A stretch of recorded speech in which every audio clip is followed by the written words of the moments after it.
जय हिंद दोस्तों। स्वागत है आप सभी का जीएस की पाठशाला में। दोस्तों ये यूपीपीएससी आरओ से संबंधित वीडियो है, ये सीरीज चल रही है ये पूरी, ठीक है। सामान्य भूगोल का ये पूरा सार का वीडियो है।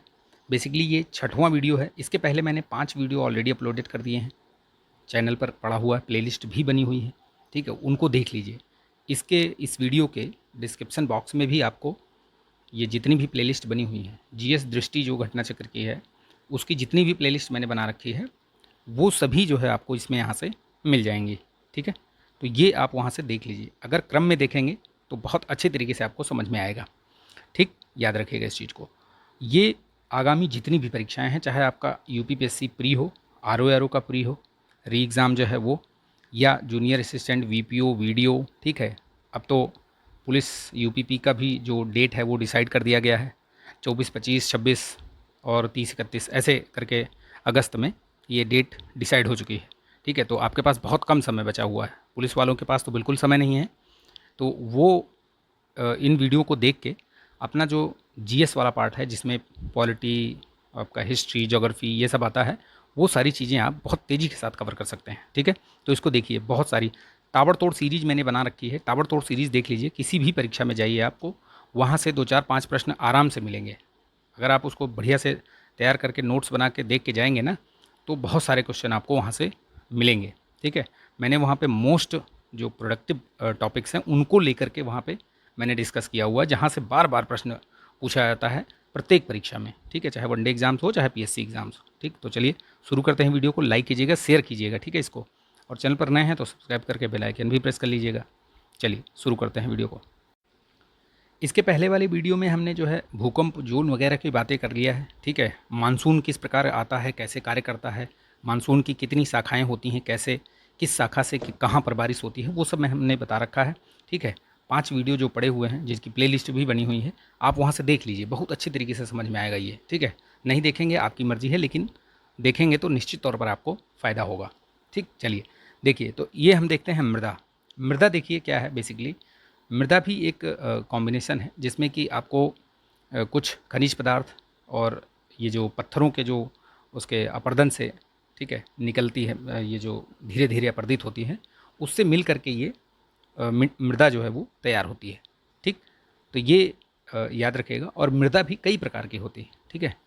एक तो स्थानिक होती है, एक मतलब बाहर से आई हुई होती है, वाह, ठीक है। इस तरीके से जैसे जलोढ़ मृदाएँ क्या होती हैं, जलोढ़ मृदा होती है जैसे कि जलोढ़ मृदा होती है जो नदियों के द्वारा धीरे धीरे जो उनके द्वारा लाए गए जो पदार्थ होते हैं, ठीक है, अपने साथ बहा कर लाए जाते हैं, उनसे जो तैयार होती है मृदा, वो जलोढ़ मृदा है, ठीक है। वो बाहर से कहीं ना कहीं से घूम फिर के आती है और एक जगह एकत्र होती रहती है, ठीक है। और स्थानिक क्या होती हैं, स्थानिक होती हैं जैसे कोई ये यहाँ पे मान लीजिए यहाँ पे कोई पहाड़ है ये, ठीक है, ये धीरे धीरे वर्षों तक इसका अपर्दन होता रहा, तो वो धीरे धीरे जो क्षरण होता रहा उसका, और वो वहाँ से निकलती हुई जो आसपास जो उसकी जमा हुई वो परत मिट्टी, ठीक है, वो ऊपरी परत जो है वो मिट्टी कहलाती है, मृदा कहलाती है, ठीक है। याद रखिएगा। जैसे भारत में मृदाओं का वर्गीकरण और मृदा अपर्दन और सुधार, ये 2 चीज़ें पढ़ेंगे हम इसमें, ठीक है। तो मृदाओं का वर्गीकरण कैसे किया हुआ है, ठीक, ये देखिए।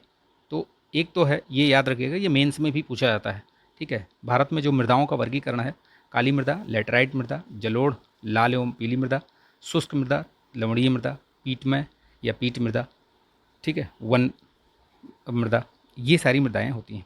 एक एक के बारे में हम जानकारी लेते हैं क्योंकि ये कई बार हमसे मेंस में भी पूछी जाती हैं और प्री में तो पूछी ही जाती हैं, ठीक है। काली मृदा के बारे में हम जान लेते हैं, ठीक है। काली मृदा ये इसको रेगुर भी कहते हैं, रेगुर, ठीक है। और ये सेल्फ प्लग्ड होती है। इसका अन्य नाम ये भी है, कपास के लिए जो मिट्टी होती है, ट्रॉपिकल ब्लैक अर्थ, ट्रॉपिकल चेरनोजम, रेगुर, ये सब अलग अलग नाम हैं, ठीक। तो ये नाम याद रखिएगा। काला रंग क्यों होता है, क्योंकि टिटेनी फेरस मैग्नेटाइट का जीवांश इसमें पाया जाता है ह्यूमस की उपस्थिति के कारण, ठीक, इस वजह से ये ब्लैक दिखती है।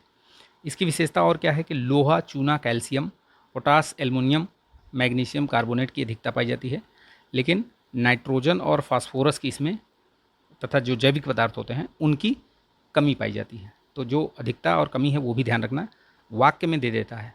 अब बोल देगा आपको नाइट्रोजन और फास्फोरस की अधिकता पाई जाती है काली मृदा में, तो क्या सही है, गलत है? गलत है, नहीं है, कमी पाई जाती है, ठीक। तो याद रखना ये। विस्तार देखिए 5.46 लाख वर्ग किलोमीटर देश के कुल भौगोलिक क्षेत्र में, ठीक, याद रखिएगा। विस्तार और कहाँ कहाँ है क्षेत्र अगर देखें तो दक्कन का जो पठार है बेसिकली, वहाँ पे ब्लैक जो काली मृदा है वो बहुतायत में पाई जाती है। महाराष्ट्र, मध्य प्रदेश, गुजरात, तेलंगाना और आंध्र प्रदेश और कर्नाटक, ये इन भागों में ये ब्लैक जो मृदा है वो काली मृदा पाई जाती है, ठीक है, याद रखना ये। ठीक, आगे परीक्षा की दृष्टि से कुछ हम देख लेते हैं। राष्ट्रीय मृदा सर्वेक्षण एवं भूमि उपयोग नियोजन जो है ब्यूरो के अंतर्गत भारत में काली मिट्टी का जो क्षेत्रफल है वो 5.46 हमने पढ़ लिया। तीव्र जल धारण करने की क्षमता इसी काली मृदा में पाई जाती है, ठीक है। लावा मिट्टियाँ पाई जाती हैं मालवा के पठार में। स्वतः जुताई वाली यही काली मिट्टी है, रेगूर मृदा जिसको बोलते हैं। रेगूर मिट्टी का सर्वाधिक क्षेत्रफल महाराष्ट्र में है, ठीक। इसी वजह से देखिए आप, कपास का जो उत्पादन है वो महाराष्ट्र और गुजरात में बहुत अधिक होता है, ठीक है। नमी धारण की उच्च क्षमता भी इसमें होती है काली मृदा में, ठीक है। परीक्षा दृष्टि फिर से देखते हैं इसमें। रेगुर मिट्टी के निर्माण में विशिष्ट भूमिका होती है किसकी? उच्चावच और जलवायु की, ठीक। काली मिट्टी में अन्य नामों में क्या है तो वो याद रखिएगा, एक तो रेगुर है, ठीक है, रेगड़ भी है, कपास की मिट्टी है, ट्रॉपिकल चेरनोजम के नाम से भी जानी जाती है। तो ये नाम याद रखिएगा, क्या पता नाम से ही पूछ ले, तो दोनों चीज़ याद रखिएगा ये जितने भी नाम हैं इसके। पश्चिम भारत की काली जो मिट्टी है उसका निर्माण कैसे हुआ है तो बेसाल्ट लावा के अपक्षय और अपर्दन से। कपास की खेती के लिए सबसे अधिक जो उपयोगी मिट्टी है कौन सी है? यही है, ब्लैक सॉइल। क्रेब्स के अनुसार रेगुर मिट्टी अनिवार्यतः एक परिपक्व मिट्टी है। ये जो परीक्षा की दृष्टि से जो दिया रहता है ना, ये समझ लीजिए कि समझिए क्या, ये PYQ ही हैं, कहीं ना कहीं किसी न किसी परीक्षा में पूछा गया है ये प्रश्न, इसीलिए ये आपको इस तरीके से दे दिया गया है इसमें। टैपियोका और काजू के लिए जो अच्छी उपज होती है किसमें तो लेटराइट मृदा में। लेटराइट मिट्टी के रंग, उसका जो रंग है वो लाल होता है, क्यों तो लौह ऑक्साइड की वजह से। वह मिट्टी जो लोहे के अतिरिक्त होने के कारण अनउर्वर होती रहती है तो ये लेटराइट ही है, ठीक है। वह मिट्टी जो भीगने पर मक्खन की भांति मुलायम परंतु सूखने के बाद अधिक कड़ी और ढेलेदार हो जाती है तो वो लेटराइट मृदा ही है, ठीक, याद रखना। अब लेटराइट मृदा देख लीजिए, विशिष्ट तथ्य, इसका नाम जो है बुकानन हैमिल्टन द्वारा वर्ष 1807 में दिया गया। लैटिन भाषा में इसका शब्द होता है लेटर, यानी जो अर्थ है ईंट, ठीक। विशेषता है उष्णकटिबंधीय जलवायु क्षेत्र में विशिष्ट मिट्टी है। खनिज तत्व तो क्या क्या पाए जाते हैं? लौह ऑक्साइड, एल्युमिनियम ऑक्साइड की प्रचुरता, ठीक है, और इसमें नाइट्रोजन, फास्फोरिक अम्ल, पोटास, चूना और कार्बनिक तत्वों की कमी पाई जाती है। उर्वरता ये निम्न स्तर की होती है, इसमें बता ही दिया हमने। विस्तार 1.80 लाख किलोमीटर क्षेत्र पर, ठीक है। अभी तक हमने देखा ब्लैक सॉइल का सबसे अधिक है 5.46, ठीक है, उतने लाख वर्ग किलोमीटर पे है। सर्वाधिक विस्तार केरल में या मालाबार तट जो है वो महाराष्ट्र में दूसरे स्थान पे है, ठीक, याद रखना। अब आती है बारी जलोढ़ या दोमट मिट्टी कहते हैं। नदियों द्वारा जो बहा कर लाई गई मिट्टी जलोढ़ मिट्टी कहलाती है, मैंने बता दिया आपको। इसका निर्माण हिमालय और प्रायद्वीपीय नदियों के द्वारा लाए गए जो अवसाद हैं, मैंने बताया ना कि जो नदियों द्वारा जो अवसाद बहा कर लाए जाते हैं उनसे निर्माण होता है इनका। अपसारी सागर द्वारा छोड़े गए गाद द्वारा होता है, ठीक है। इसका क्षेत्रफल देखो 11 लाख वर्ग किलोमीटर, यानी कि अगर सबसे ज़्यादा पूछे कि कौन सी मृदा पाई जाती है भारत में सबसे सर्वाधिक क्षेत्र में, तो ये दोमट मृदा ही है, ठीक है, 11 लाख। उसके बाद मुझे लगता है कि वो 5.46 काली मृदा है, ठीक है, याद रखिएगा ये चीज़, ठीक। दोमट मिट्टी के उपवर्ग भी हैं। एक जलोढ़, नवीन जलोढ़ होती है जिसको कि हम खादर कहते हैं। तो इसके लिए याद रखना एक मतलब ट्रिक है, बीटी बॉन्क, ठीक है, बीटी बॉन्क। तो बीटी ये तो भाभर हो गया, ये तराई हो गया क्षेत्र, ये छोड़ दीजिए। ये है ये ओल्ड, ये है बांगर ओल्ड, और न्यू खद्दर, यानी कि जो नवीन जलोढ़ होती है वो खद्दर कहलाती है और जो ओल्ड वाली है वो बांगर कहलाती है, ठीक है। बांगर सीमेंट भी आता है, देखा होगा आपने, सस्ता नहीं, पता नहीं क्या बोलता है वो, अजीब सा। तो ये जो नवीन जलोढ़ है उसको खादर बोलते हैं। इसकी जल धारण क्षमता अधिक होती है, सदैव उर्वर बनी रहती है। ये नदियों के बाढ़ वाले मैदानी क्षेत्रों में पाई जाती है, ठीक। प्राचीन जलोढ़ जो है या बांगर जिसको कहते हैं वो कम उर्वर होती है, ठीक है। उसमें लवणता और क्षारीयता जो है वो प्रस्फुटन रेह का जमाव सर्वाधिक होता है। उसका रंग जो है वो गहरा पीला हो जाता है, यानी कि वो जो पुरानी हो जाती है वो उस तरीके से बन जाती है, ठीक। भाभर मैंने बताया ना, बीटी बॉन्ग, तो भाभर क्या है? शिवालिक और तराई क्षेत्र के बीच ये पाया जाता है भाभर। उसके नीचे उसमें जो खनिज तत्व है वो प्रचुरता में पाई जाती है वो, ठीक है। नाइट्रोजन जैविक पदार्थ है, अल्पता फास्फेट की होती है, ठीक। यहाँ पे देख लेते हैं हम जलोढ़ मृदा की कुछ विशिष्ट तथ्य। मैंने क्षेत्रफल बता ही दिया, ठीक है। विस्तार ये पंजाब से आसाम तक, नर्मदा, ताप्ती, महानदी, गोदावरी, कृष्णा, कावेरी नदी घाटियाँ। हल्के धूसर, भस्मी धूसर के साथ। गठन ये रेतीली से गाढ़ी दोमट के बीच। इनमें खनिज तत्वों की प्रचुरता पाई जाती है। कौन कौन से? पोटास है, फिर फास्फोरिक एसिड है, चूना है, जैव पदार्थ है। लेकिन नाइट्रोजन और ह्यूमस आदि की अल्पता होती है। जैसे कि अगर काली मिट्टी में पूछें तो नाइट्रोजन और फास्फोरस की कमी होती है, ठीक है। उसी तरीके से यहाँ भी नाइट्रोजन की, इसमें भी दोमट मिट्टी में भी कमी होती है, ठीक। तो ये याद रखना, 2-3 चीज़ें मैं जो बता रहा हूँ वो ध्यान रखिएगा आप लोग, ठीक। ये जो एक्स्ट्रा बताता हूँ इसमें, ठीक है। नेक्स्ट हम देखते हैं भारत में जलोढ़ मिट्टी का ये जो क्षेत्र है वो दिखाया गया है, कहाँ कहाँ है देख लीजिए आप, ठीक है। कहाँ कहाँ पाया जाता है ये, इसमें आपको समझ में आ रहा होगा, ठीक है। ये वाला क्षेत्र हो गया, ये क्षेत्र हो गया पूरा, ठीक है। इधर भी कुछ कुछ पार्ट में पाए जाते हैं, तो ये याद रखिएगा, ठीक। चलिए आगे बढ़ते हैं, ठीक है। तो इसमें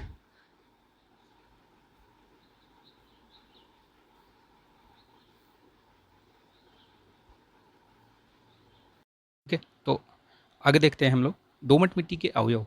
तो दोमट मिट्टी में बालू के कण भी होते हैं, मृत्तिका होती है और गाद होते हैं, ये 3 चीज़ें, ठीक।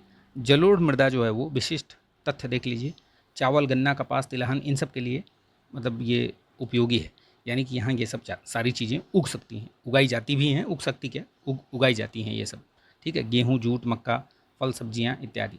सबसे उर्वरता जो अधिक पाई जाती है इसी में पाई जाती है। अब हम बात करते हैं लाल मिट्टी की, जिसको लैटराइट मिट्टी भी बोलते हैं। लाल मिट्टी का निर्माण जो है वो जलवायु परिवर्तनों के परिणाम स्वरूप रवेदार कायांतरित सेलों के विघटन और वियोजन से होता है, याद रखिएगा, ठीक है। लाल मिट्टी के जो विशिष्ट तथ्य हैं याद रखिएगा। विस्तार इसका देखो, पश्चिमी तमिलनाडु, ये कर्नाटक, महाराष्ट्र, दक्षिणी महाराष्ट्र, तेलंगाना, छत्तीसगढ़, उड़ीसा, छोटा नागपुर, ये सब। और लाल क्यों होती है ये? तो फेरिक ऑक्साइड की वजह से होती है लाल मिट्टी, ठीक है, याद रखिएगा। ये माफ़ कीजिएगा, ये वाली जो ठीक है, ये चलने देते हैं इसको, ठीक है, सही है। विस्तार जो है ये 8.7 लाख वर्ग किलोमीटर क्षेत्र पर है ये, ठीक। भारत के कुल क्षेत्रफल का 26.8%।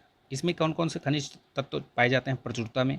तो ये सिलिका, आयरन पाया जाता है। अल्पता इसमें चूना, मैग्नीशियम, पोटास और ह्यूमस आदि का कमी पाई जाती है, इस सबसे, ठीक है, याद रखिएगा।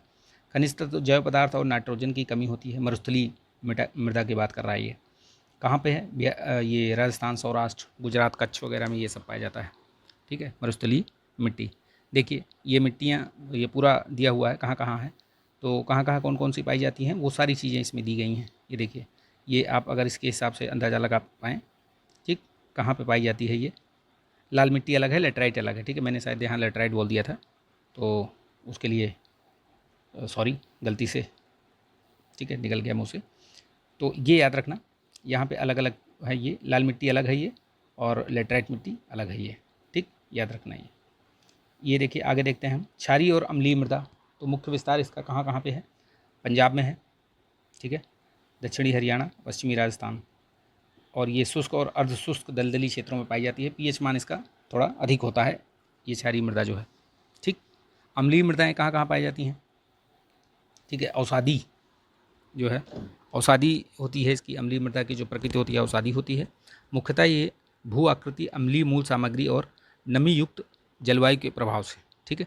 संबंधित प्रमुख मृदा समूह कौन कौन सी हैं? ये अम्लीय मृदा में कौन कौन सी? बेसिकली ये जो लेटराइट है और ये लौह में लाल, ठीक, ये याद रखना। परीक्षा उपयोगी जो तथ्य हैं वो देख लेते हैं, क्योंकि ये हमेशा पूछे जाते हैं, ये यही पूछे गए हैं, ये पीवाईक्यू के ही प्रश्न हैं ये। उन्हीं को आपको ये एक मतलब सिंगल लाइनर उसमें दे दिया है, सिंगल लाइन में बना के दे दिया है कि आपको आसानी हो देखने में। चलिए देखते हैं। पर्वतीय मिट्टियों के जो प्रकृति होती है वो हल्की अम्लीय होती है। रेत एवं बजरी से युक्त मृदा को क्या कहते हैं? तो ये मरुस्थलीय मृदा। मिट्टी में नाइट्रोजन की स्थिरीकरण करने वाली जो प्रमुख फसलें हैं वो कौन कौन सी हैं? अल्फा अल्फा, ड्राई बीन्स, गार्बेंजोमीन्स, मटर, सोयाबीन, ये सब। दलहन वाली जो फसलें होती हैं लगभग लगभग सारी ही होती हैं, ठीक है। हिमालय की मिट्टियों में अभाव होता है, ह्यूमस का अभाव होता है। करेवा मिट्टी जो है ये ताज़े जल द्वारा जमा की गई मिट्टी है, ठीक। ये मृत्तिका का व्यास कितना होता है? 0.002, ठीक, ये याद रखना। गाद का 0.002 से 6 mm, 0.06 mm, ठीक है, वो गाद है। बालू या रेत जो है वो 0.06 mm से 2 mm तक। अलग अलग माप में ये मैचिंग में आता है, ठीक है। वह मृदा जिसका पीएच मान 7 से अधिक है तो भाई जाहिर सी बात है 7 से अधिक क्षारीय होगी। क्षारीय मृदा के उपचार के लिए उपयोग किया जाता है पायराइट, जिप्सम, ढैंचा, हरी खाद, ये सब प्रयोग किया जाता है। ठीक, फसल चक्र आवश्यक होता है तो मृदा में उर्वरा शक्ति बनाए रखने के लिए, उसकी वृद्धि के लिए, कीट नियंत्रण, ये सब सारी चीज़ें करने के लिए जो है फसल चक्रीकरण बहुत आवश्यक होता है। लेकिन आप देखिए गाँव वगैरह में, गाँव क्या अधिकतर जो लोग हैं, जो ग्रामीण हैं, किसान हैं, वो फसल चक्रीकरण करते ही नहीं हैं। ठीक है, एक मतलब गेहूँ लगाया फिर चावल लगाया, फिर गेहूँ लगाया फिर चावल लगाया, इस तरीके से। लेकिन उनको फसल चक्रीकरण करने से बहुत फ़ायदा होता है, लेकिन करते नहीं हैं। ठीक है, सामान्य फसल उगाने के लिए पीएच का मान जो है वो 6 से 7 के बीच होना चाहिए, ना अम्लीय हो ना क्षारीय हो। ठीक है, तेजाबी जो मिट्टी के कृषि योग्य बनाने के लिए लाइम का प्रयोग होता है। ठीक, चाय बागानों के लिए उपयुक्त तो मिट्टी कौन सी है? अम्लीय मिट्टी होती है। ठीक है, अब बात करते हैं हम लोग ये मृदा अपर्दन और सुधार। ठीक है, मृदा अपर्दन क्या है भाई? कोई भी मानवीय गति होगी या कोई प्राकृतिक जो एक्ट होगा, उसकी वजह से मृदा का एक स्थान से दूसरे स्थान पर जाना ही वो मृदा अपर्दन कहलाता है। ठीक है, याद रखिएगा। चलिए फिर इसको हम नेक्स्ट वाले उसमें टॉपिक में पढ़ेंगे। ठीक है, अभी के लिए इतना ही रखते हैं, तो मिलते हैं नेक्स्ट वीडियो में। तब तक के लिए जय हिंद।